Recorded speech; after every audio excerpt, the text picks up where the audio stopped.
Hi everyone. I have the pleasure to have Chris Tabb with me today. Chris Tabb is a hardcore data nerd.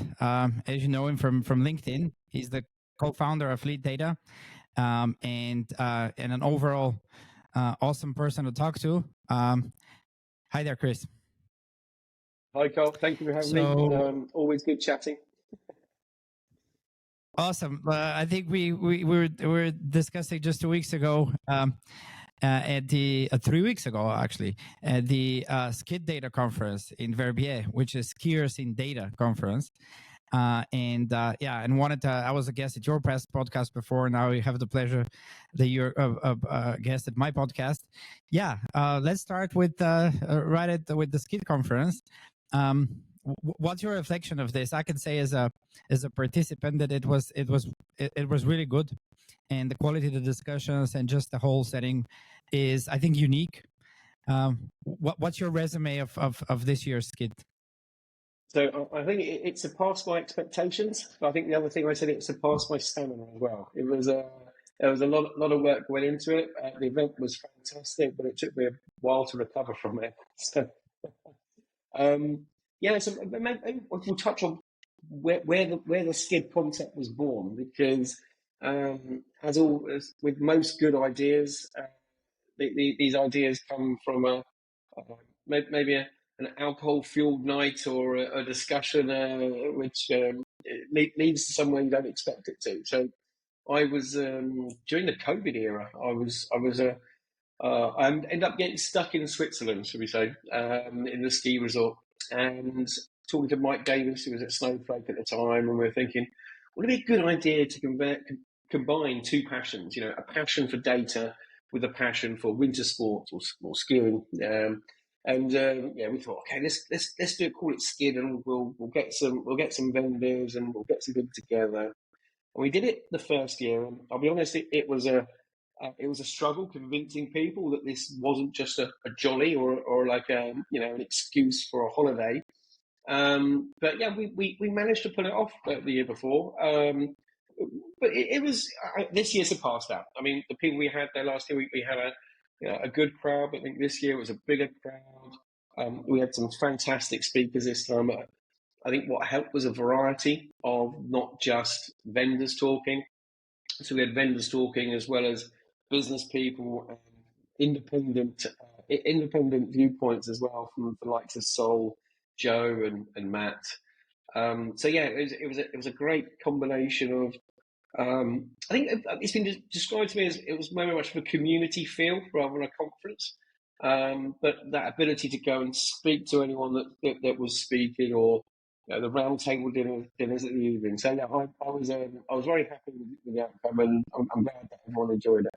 Yeah, similar from my side as well. I had a chance really to talk with everyone, see old friends, make new ones. There is certainly something to the fact that the data community is, it's a large community, but you kind of run into the same people everywhere you go, Europe, US. And the interesting thing is, Skid, is that that this seems to be a common theme as a hobby. The overlap between skiers and data nerds is spectacular. So and I think in what you mentioned, it's also the thing about conferences is you want to have the chance to chat to folks, right? It shouldn't feel like you're sitting in the subway, right? So it's more like you're in there. It more felt like a team building event, honestly, rather than a conference. So yeah. I think the personal teams. Yeah, so I think there's it looks like we're going to do it again. To be honest, on the run up to it, I was thinking, oh no, the effort, should I do this again? But just the overwhelming sort of feedback from it, and we'll probably make some changes. I think we're going to change the location to maybe somewhere a little more accessible on the price point. But also, I think we're going to change. Well, we're changing the name, so we want to make this the name reflect really what it is, and we're calling it a winter data conference. So watch this space. I think we'll we'll be announcing stuff in the next coming month or so of the proposal of where it will be, and start planning that out. But I think what was really interesting I said it was expensive. But the likes of going to or traveling to a large conference, maybe in San Francisco or maybe in Vegas, the price of tickets themselves are very high, and plus the hotel and travel costs to get there. You don't get, and normally they're led by a vendor, one big vendor. Okay, hands up, we're a consultancy company, we have some ulterior motives, but the main one is really it is the community aspect, and good things happen from just building relationships. So ours is definitely more informative. I think it's less focused on one vendor's view. That we had our good town hall debate at the end, and not everyone was agreeing. It was a great healthy conversation. People giving their different viewpoints of the future of our space. So I'm expecting another one, and it'd be great to have you there again, Karl. So I think you've got the bag, so I'm pretty sure we'll see you again. I'm pretty sure we can work something out, but yeah, I'll be. I'm wondering where's winter locations, other places in the world, and let's leave it there. Let's discuss. That would be super awesome to see someone close by. Exactly. Yeah, but you're right. Miami, maybe. Or Dubai, they do have an indoor slope. Anyhow, but yeah, reflecting what you mentioned with the neutral points, and obviously vendors are not something you want to completely exclude. I mean, in fact, you want their different viewpoints. What you don't want to have is, and you need a platform that is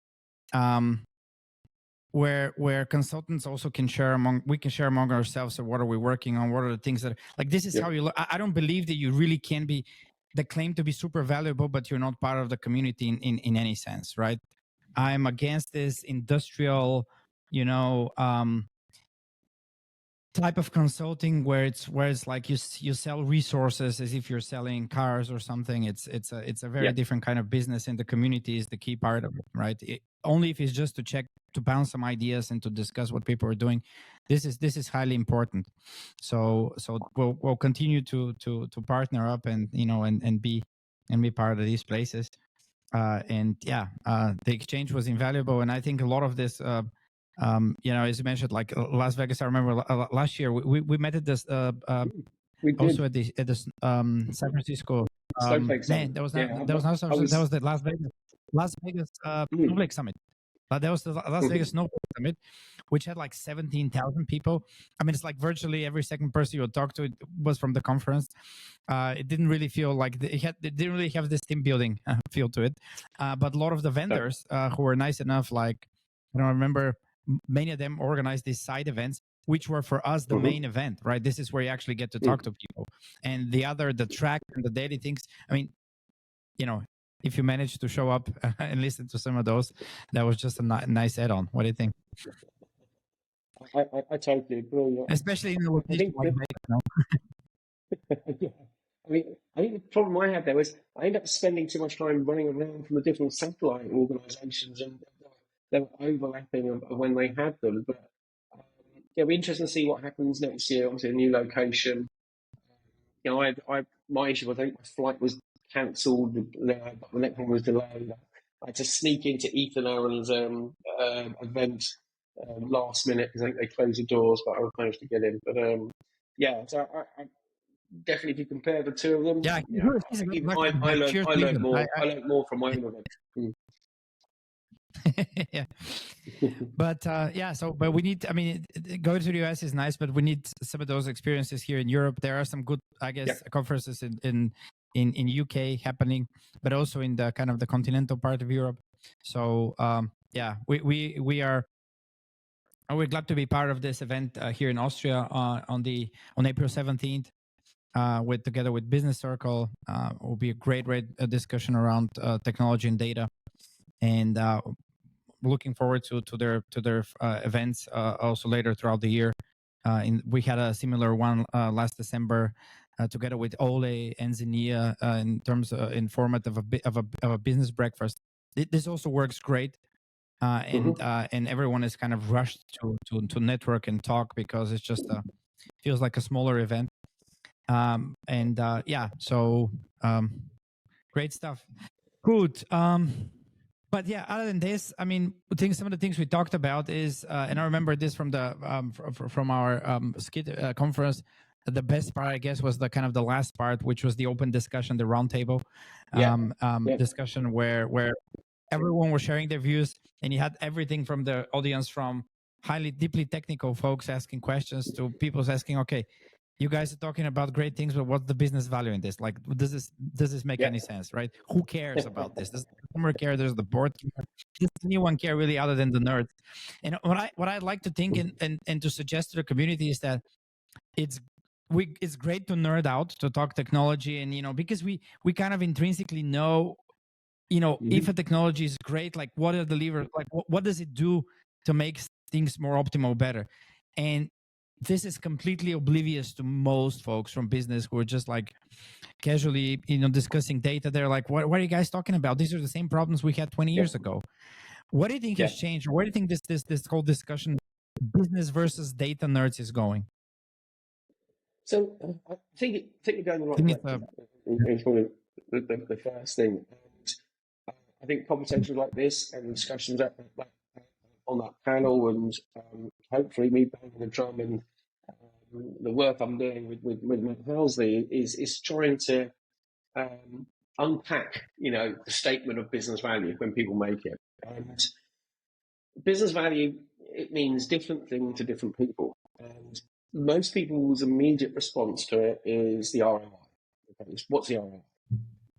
Or the second one is, how much money am I going to get for this product? I'm monetizing it. And I think that's the wrong mentality. It doesn't create the right conversations, because us technical people will just go and take that. We're going to go build this, but we're not actually understanding how achievable it is, how long it's going to take, the associated cost of it, and the referenceable market. What money would it actually bring in? So, myself and Matt have been working for a while of trying to just come up with a one-liner. Okay, so what we would define as business value, and the one-liner we've got so far is business value is an evidenceable positive effect on the performance of your business. So that makes it very unique to each individual organization, because you need to start asking the right questions and putting the right foundations in to actually achieve whatever this business value is. And the first one is the evidenceable. So whatever you do, you need to be able to prove that you've done it. Otherwise, it's just a PowerPoint presentation that you said your CRM is going to give you 40 times ROI because you've implemented it. But if you can't evidence how you calculated that, and not only evidence it before, but track the evidence afterwards, track your success rate, it's going to be very hard for you to then go and ask for more money for another project if you don't have a good track record. And I think the second part to look on it is the performance of your business. And what's that mean? And and depending on which department you're talking to, they'll probably give you a different view of what they think the performance is. You really need to take it back up to the top. You need to take it back up to the business strategy, your business objectives, what maybe your CEO has put into the shareholder statement that he's put out for, if they're on the stock exchange, they have to say what they're planning on doing. That is what your North Star is, what you need to achieve. And anything you do then in your organization should be helping that. And if it isn't helping that, you need to question why you're doing it. And we've had this KPIs in an organization or dashboards. It's the same thing as them. Is if they're not measuring anything that is related to your objectives as a company, why are they being measured? So I think that's sort of like a high level view of what business value is. And I think going to the next level of that, of how you go and provide your business cases and actually create what architects or technology people, we want to build this nice shiny platform. Okay, we can talk about what that platform is and what we call it in a minute, whether it's called the modern data stack or something else. But we've already got a view of what we want to achieve. And we always try and force that upon the business. You need this technology, you need this technology, without us understanding, well, maybe they do need it eventually, but do they need it now? So there's a view of like the just in time, so what you need at the right time to achieve whatever the business objectives are. And everything you should do is be looking at getting a good win every quarter, or every step, however frequent the cadence, more often the better. Because if you don't get those quick wins out, you're not going to go and secure the budget or for the next piece, and you'll lose your stakeholders on the journey. So looking at the vehicles in the organization, the vehicles being the business initiatives, okay, each one of those should build out your architecture runway. The business don't even know, the details you put in Kafka in, or you've just gone for iceberg tables, or they can be abstracted from that. All they need to know is, did you do what I needed? Did you do it on time? Did it do it as well as you said it would? If all those things you can get a yes, the next time you go and ask for more money to do it, they'll hang them. Of course, yeah, go do that project. Go do that project. You've reversed it. Rather than you're pushing things onto the business is now coming to you because I heard that great thing you did for the marketing department. I want you to do it for me, and you're now selling. Oh shoot! So yeah, my connection. Yeah, you can do it for the marketing department. You can do it. Yeah. We can do it for the finance department. You can do it for the sales department. So you start creating that environment where people want your service, that they're coming to you. So adoption becomes quicker. Your success rate becomes quicker. You can then start to build out your technology runway or architecture, or start making improvements to it. And you're not going to have to go and justify the spend all the time because you've already evidenced, the value your department has provided to the organization. That's kind of, I think it's a very robust way of looking at this.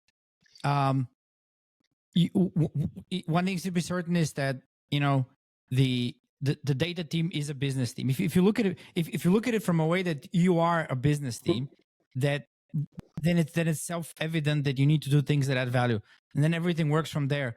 But then one also needs to acknowledge that, and this is the whole initiative. Okay, we're gonna get a CDO, a C whatever analytics officer. Well, first of all, they're not a CDO is not a chief, is not a C-level person. Okay, they're a chief, but they're not part of the management board. They're usually, and in the rarest cases where they are, this is really that.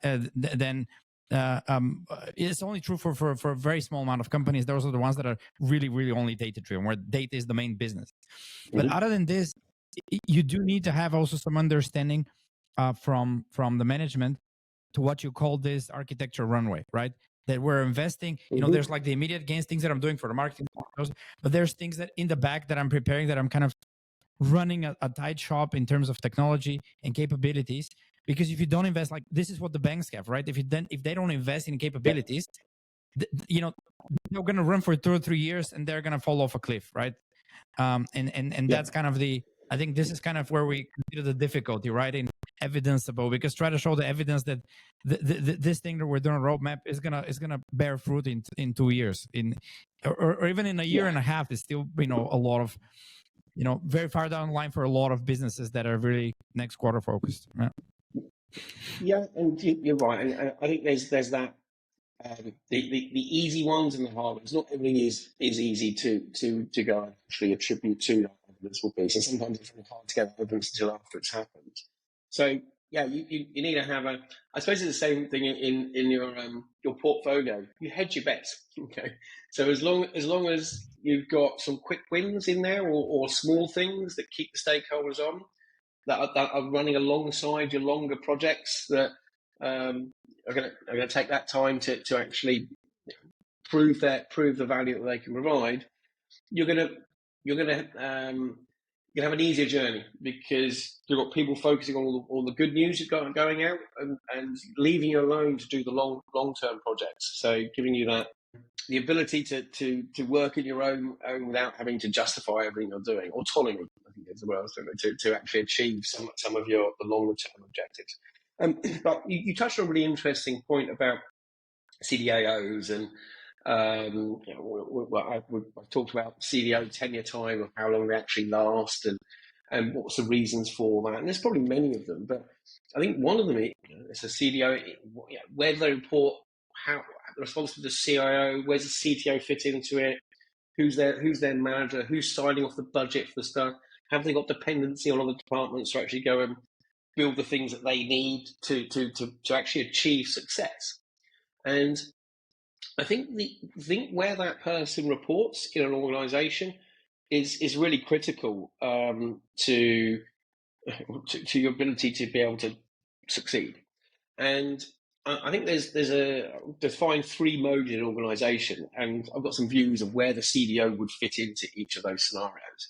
So if you're in growth mode, so you're looking at speculative future value. So you don't care about this year 2, year 3.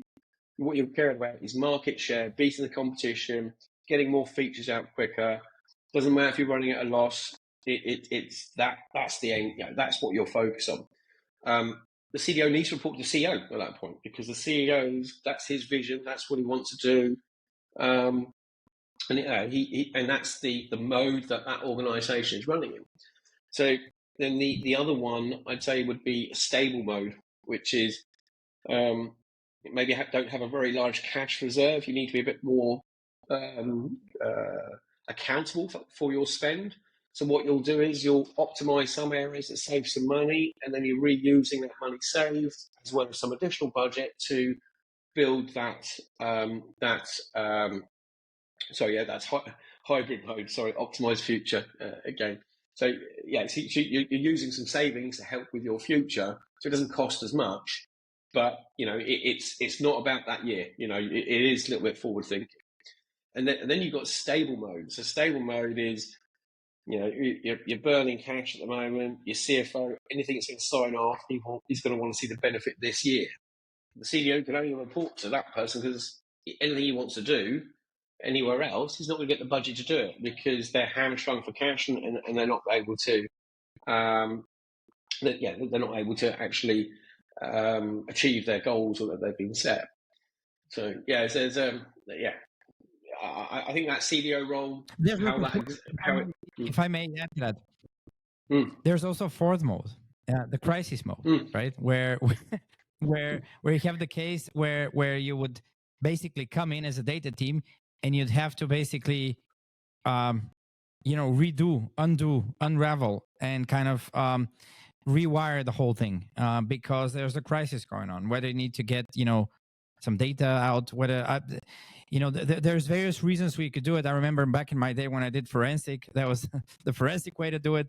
And in a normal organization, there's just a way where you basically have an efficiency project, and you need to say, okay, look, we have been doing data. We have been doing data for a long time, but we're just going to stop doing it completely the way we've done it, and we're just going to rewire and get what we need, get some quick wins, and maybe start even a new platform, and then take it from there, which then is this upside down. The whole organization gets upside down. This is where actually we as consultants can add the most value, arguably, because then you'd come in with a fresh view and a fresh expertise, and you've done it before. You have people who've done it before, and you just need to redo the whole. It's a painful process, but what people don't realize is it's Conway's law, right? I mean, systems are tied to the organization changes.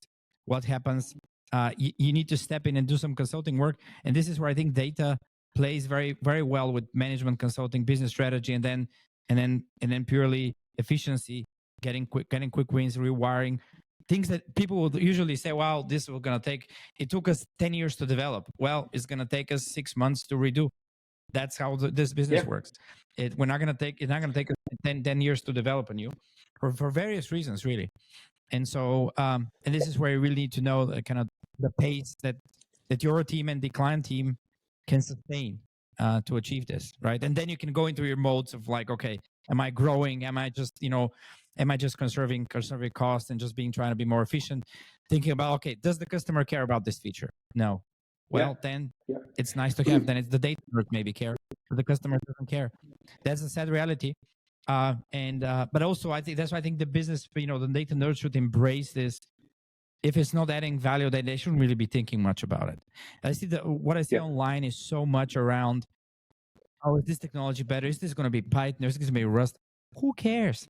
Honestly. Yeah, Rust is going to be there for various other things. It's not going to replace Python. Okay, 100% not. Yeah, we can do some legacy C++ projects into Rust, maybe. That very much of it, and other new developments. But we aren't just going to start being Rust programmers and drop Python for no apparent reason whatsoever, right? That's just not going to happen. I always like to, with my architecture hat,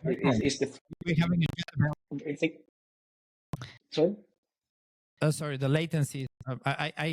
There's this latency in the connection. If someone's wondering why we're talking over each other. Yeah, I wanted to hear your thoughts about the platform engineering stuff we had discussed before. I think you had a great insight on that. Yeah, so I think we'll probably start with the statements modern data stacks dead.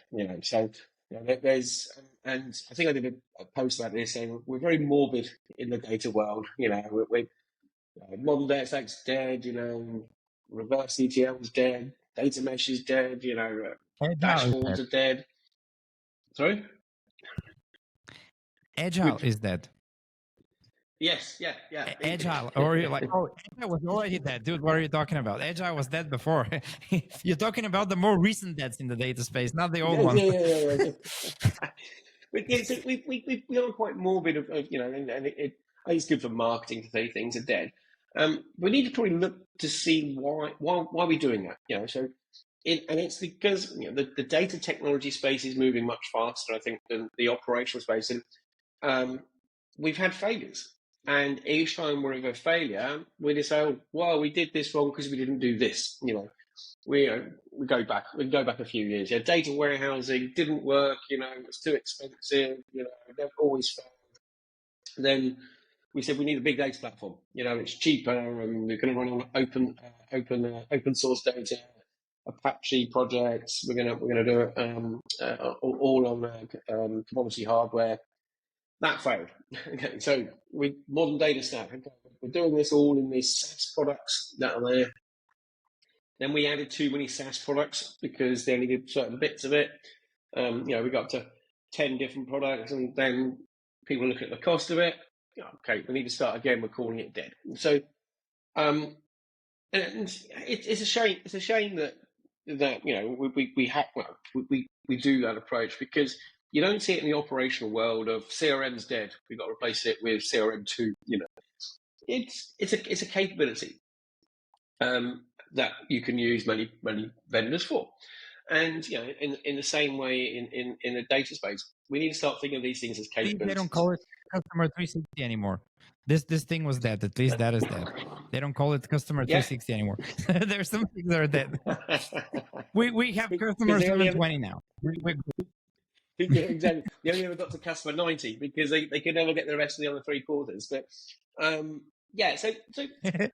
I started taking a step back and thinking, and also other things that I see that the data world and the operational world are coming much closer together. The data is now intrinsic to operational decisions. It is part of your business processes now, and you need that to move at the same pace as you do your operational changes. But we've always had these two separate teams. And I think we should start thinking of things in very simplistic terms. We have an operational platform, we have a data platform that's driven by a business cog.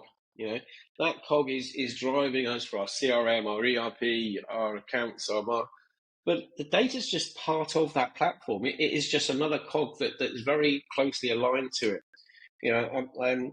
We keep inventing new ops. We've had DevOps, data ops, ML ops. You can have LLM ops now.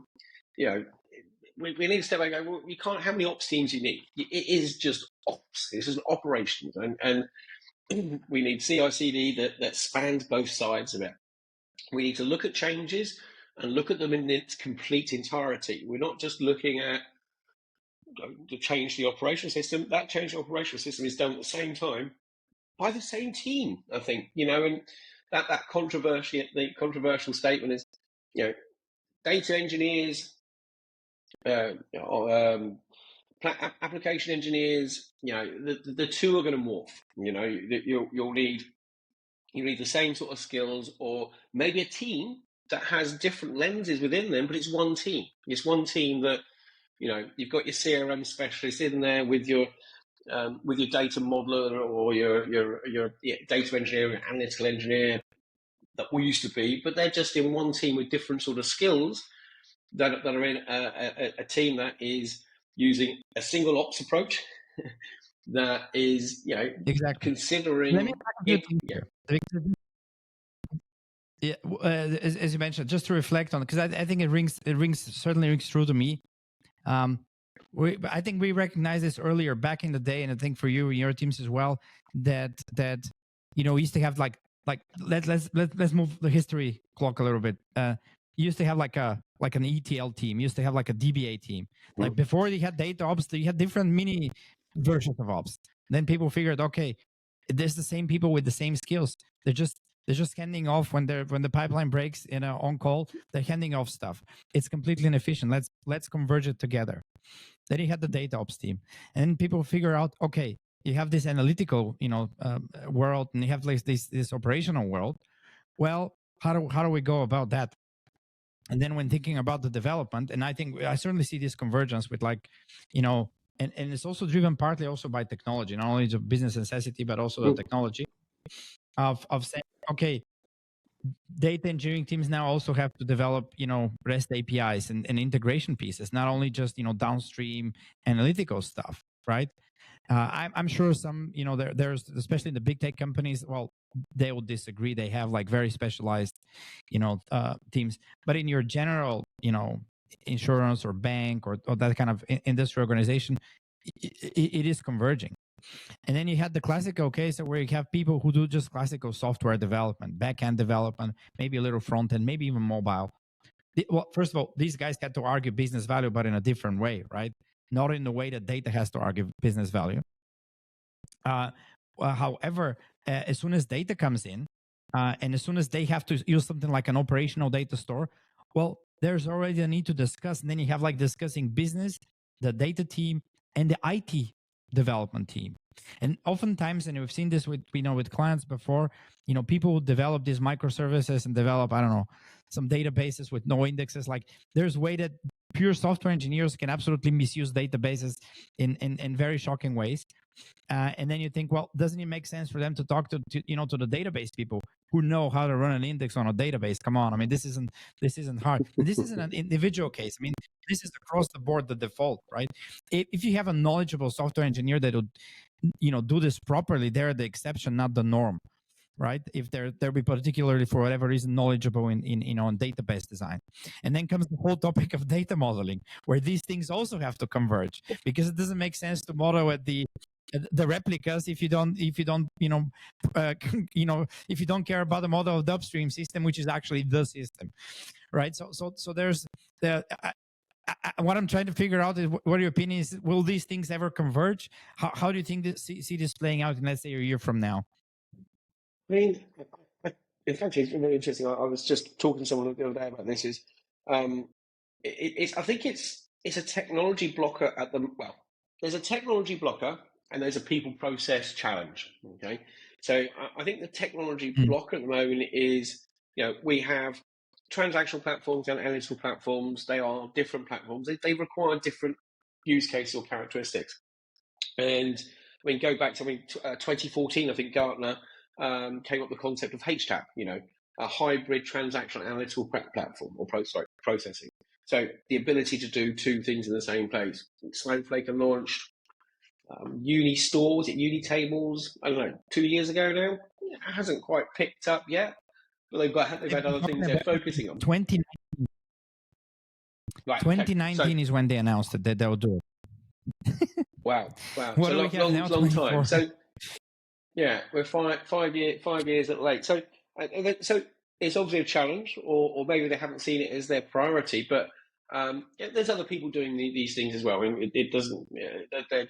other players. But I think that's one technology blocker. One technology thing that needs to make it more wide, make the two worlds come together. And I think that data modeling thing you mentioned as well. And I had Steve McLeod, I think, on the show the other day, and we had a really good chat about. I think I posted this the other day. Is that we need to flip it. We're building our operational systems the wrong way round. We do a nice shiny little wireframe for the UI. We get everyone bought into it. Then after that, okay, right, let's put some APIs in place for that. Let's put a few microservices behind it. Oh, let's do the database now. Right, let's go and do the database. And now that's great. Oh, the users, we don't even need that. We need to change this. You've got to go all through all these layers back again. But the quality of the data model that's being created off that is normally not that good, because it's not been designed to cater for a wider solution. It's just point solutions, which means that you probably haven't designed it to easy to scale and extend. So you then go through the whole iteration cycle of change the UI, change the APIs, okay, change the database. So I think that's, if we start thinking data-centric designs for our systems, and when I say system, I'm looking both our operational and analytical at the same time, you start to define that at the design and consider both use cases with the HTAP sort of capabilities that maybe you can store it now in the same place, which means it's either just views, either materialize or whatever, of the same data without having to move it, that have already been predefined as part of the design stage. It is just one team now. The technology has enabled a simpler architecture, which means the skill set of the teams being simplified, and they, the two things can actually be treated the same, because we've removed that blocker. We still got to talk about the org structure though, after that, of how that would actually work in an organisation, and between the existing, the C-suite that may be there, and what they own, and how they'd want. So I think we're a long way off. But I do see that as the future. It'll just be a single team. I think Sol made that quite a radical statement that data engineering will go.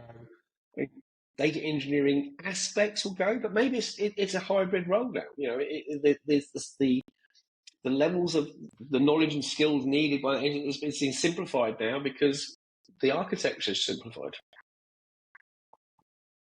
What I see in my own team is, and this is what we did for a minute for marketing, is for Amonga.com, for our API integration product. Well, it used to be like a pure integration product, and now we added this batch capability, and suddenly we're playing in the ETL space, even though we don't want to. But we're playing with a particular use case that other ETL tools don't do. And then you see, the profile of data engineers. Some of them will go more like those that came from computer science would come back to their, back end software engineering roots, while others would move sideways, not really up or down, but do more like business analysis and kind of requirements and understanding. And so this is how it evolves, right? So yeah, I certainly see a change there, and you could do both. All right. And then what's definitely getting easier is this dashboarding analytical piece. I think this is the part that is really, that is more like we don't do it as much as consultants as we used to. Why? Because the clients are doing it themselves. Banks, insurances, all those guys, they are the actual users. You don't need to do this for them. But the data engineering challenge and the platform challenge still remains, right? And this isn't going to be solved anytime soon. Automated away, or we say, data engineering is dead as a profession. No, it ain't dead. 100% not. It's not. Okay. So. We can say is like, we're still in this industry. We're still doing it. It can just morph in something else. I was an ETL developer, so I'm still in the industry. I can still code my SQL if I wanted to. But those skills you transfer, and you combine them with soft skills, additional skills that you're able to provide additional value. So you're actually then able to achieve more, and just repurpose. repurpose the people, and we don't have to do a lot of the heavy lifting that we would have had to do before. So we can start releasing quicker, start innovating quicker. So I don't no panic. We're not going to have no one's all going to be having to look for new jobs or anything like that. I think it will just evolve. What's interesting though? 100%. And we had to anonymize it highly, because it's an ongoing, a customer issue that we have, or actually interesting problem to solve for a customer.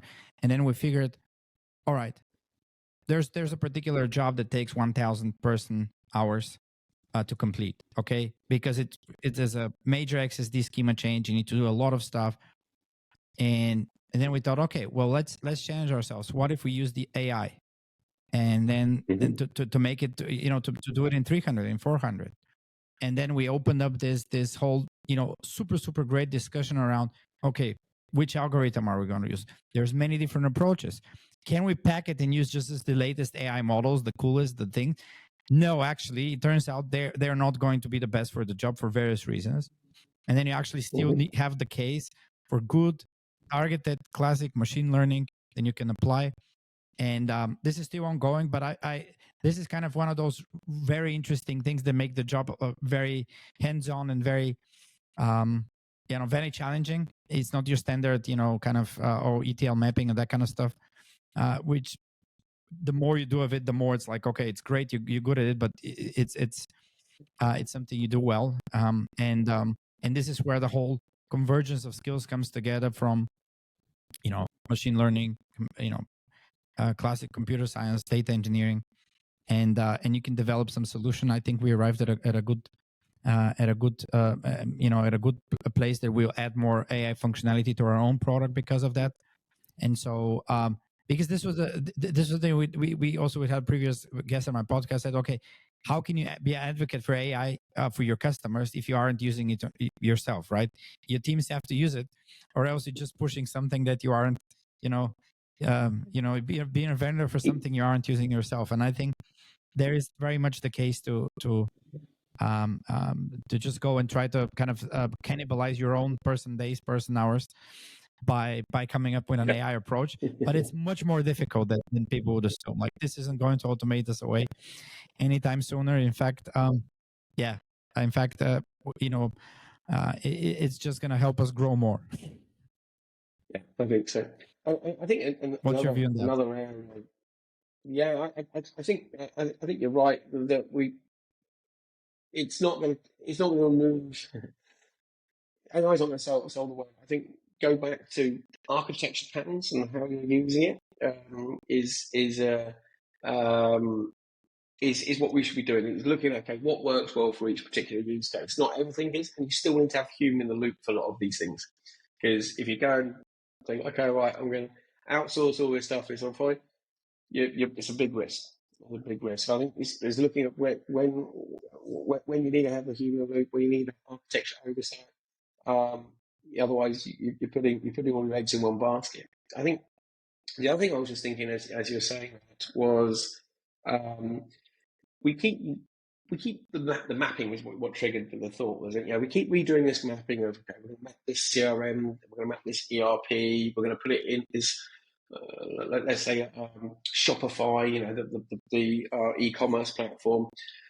When we're going to plumb all that in, then we're going to do a nice data mart. We should start thinking, okay, well, there's only so many patterns that match that. There's only so much. We should start reusing that mapping logic, so we can start to get accelerate much quicker and actually go and get the real data in front of the business much quicker, and then extend it.